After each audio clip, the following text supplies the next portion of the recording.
Assalamu aleykum, əziz kanalımızın izləyiciləri. Qısa olaraq bu günləri bir mövzuya toxunmaq istərdim. Hansı ki, tez-tez baş verən hadisələrdən biridir təsərrüfatda. Görürsən ki, istər WhatsApp qrupda olsun, istər Facebook qrupda. Mən çalışıram, məsəl üçün, bu da mənim üçün də bir yardımdır, bir YouTube üçün bir yeni kontentdir ki, məsələn, baxıram ki, hansı problemlərlə təsərrüfatçılar üzləşir. Araşdırma aparıram və təcrübəyə əsaslanaraq öz fikirlərimi söyləyirəm və video çəkilişlər edirəm.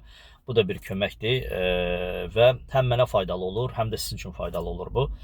Və tez-tez qarşılaşırlar bu köp məsələsinə görə heyvanlar niyə köpürlər?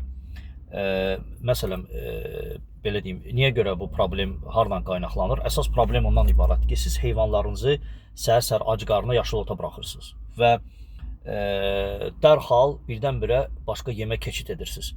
Mədə pozuntusu baş verir və s. kimi problemlərlə üzləşirsiniz.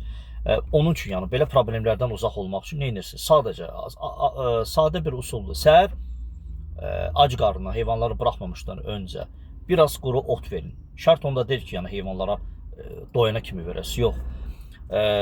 Yəni ac qarnına heyvanlara quru otu verin, ondan sonra bırakın yaşıl ota. Siz bilirsiniz ki, məsələn, xüsusən yaz aylarında çeşit otlar çıxır və olan arasında köp verən otlar olur, məsəl üçün. Ona görə bunlardan, belə deyək, uzaqlaşmaq üçün, belə deyək, bunun tədbirini görmək üçün ilk öncə heyvanlarınızı, yenə dediyim kimi, quru ot verin.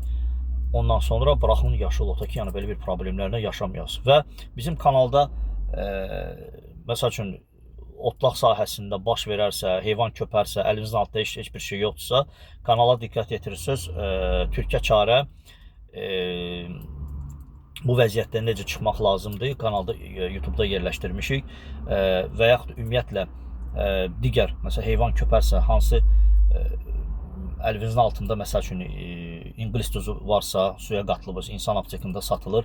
Ümumiyyətlə, həmişə əlinizin altında saxlayın, örüşə gedirsiniz, imkan varsa, yəni özünüzlə aparın. Çünki bilirsiniz ki, köp heyvanı dərhal, yəni vaxtında müdaxilə eləməsən, heyvanı öldürür və itki ilə üzləşirsiniz. Halbuki onun çarəsi var. Ona görə, əziz təsərrüfatçılar, belə bir tövsiyə vermək istəyirəm sizə ki, belə hallarda heyvanları qəti ac qarnına örüşə buraxmayın. Xüsusən yağışdan sonra buna da diqqət yetirin. Çox təhlükəlidir. Yağışdan sonra da heyvanları dərhal göyərtə buraxmayın. İndi bəzilər deyəcək ki, yox, heç bir şey olmur, mən heyvanları, yəni iş olanda yəni birdən-birə olur, sizdən soruşmur. Sadəcə, necə deyərlər, ehtiyat igidin yaraşığıdır və siz ehtiyat edin və dediyim kimi, səhər biraz quru ot verin, ondan sonra heyvanlarınızı yaşıl ota buraxa bilərsiniz.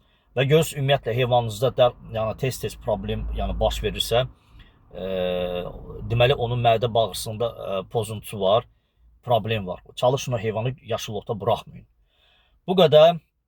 İstədim, yəni belə növbəti bir faydalı fürsətdən istifadə edərək, vaxt taparaq, yəni sizi məlumatlandırım, yəni sizə də faydalı olsun. Allah hər kəsin təsərrüfatına bərəkət versin. Assalamu aleykum və rəhmətullahi və barakatuhu.